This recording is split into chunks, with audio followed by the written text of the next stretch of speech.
The Firefly Fun House is like a movie. It's something we've been able to sit down, talk about, think about, and theorize.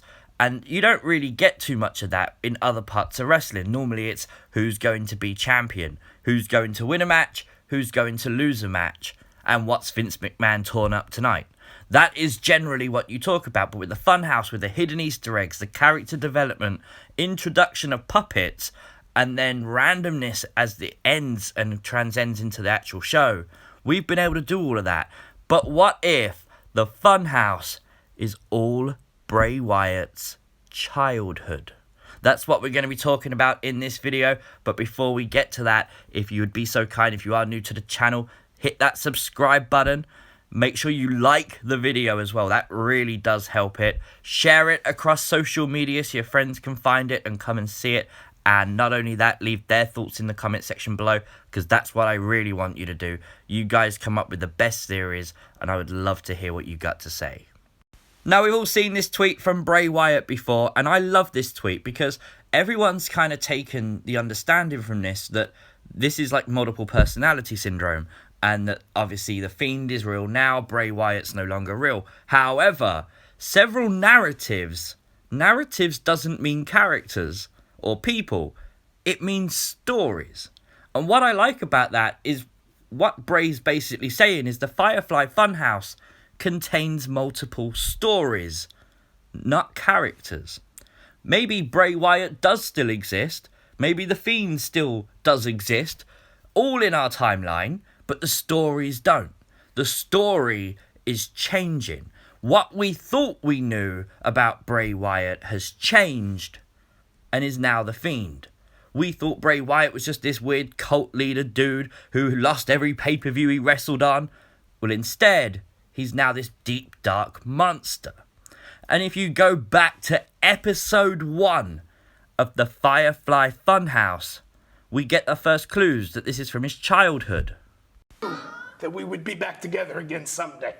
I saw it in my dreams. This is my special place. Now, what if Bray Wyatt there isn't actually talking to us? What if he's actually talking to the characters in the Funhouse? That one day he knew they would be reunited. The Funhouse obviously representing the cabin in the woods where Bray Wyatt grew up. And when he talks about special place, a special place is usually somewhere you find comfort, somewhere you feel safe. And usually that develops in childhood with your family home. You feel like it's your home years after you're married and moved out. And one of those characters that involved in both is Abby the Witch, or Sister Abigail. Hey, this is no time for games. Abby the Witch is awake. What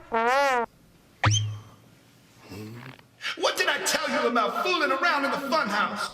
Now, just from those small clips, you can quite clearly see Abby the Witch is being like a disciplinarian, almost like a parent-type figure to Bray Wyatt.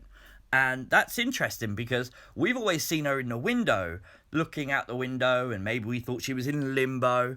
But what if she's just overseeing things like a parent would do? I mean, you saw it quite clearly there. Bray Wyatt was almost scared of Abby. He was like gingerly approaching her. His face was, oh my god, she's awake. It's one of those things that you would do with a parent.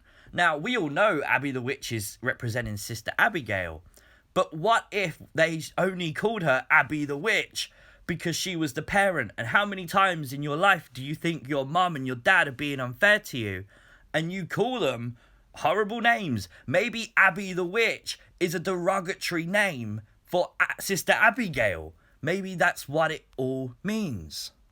Now, we've also seen in the Funhouse Bray Wyatt with multiple random children. And I like this because this has kind of never fit into any other theory video except this one. And I love this because these children could represent Bray Wyatt's brothers and sisters. We know from the Man in the Woods video that Sister Abigail took Bray and his brothers and sisters to the safe place, the cabin in the woods, and taught them and looked after them and things like that. And that would make perfect sense. And again, it ties into this theory perfectly. Now, from episode 1 in the Funhouse, you see Bray Wyatt on the left with no gloves, on the right with hurt and heal gloves. Go and watch the video. This is from 2 seconds apart. All of a sudden, the gloves appear on the hands of Bray. And I love that because, again, it ties into this theory that Bray has gone back to his childhood. We're just seeing a visual representation of a man.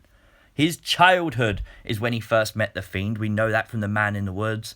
And now he's gone back to his childhood to transition into the Fiend, to right the wrongs and to not live that previous life.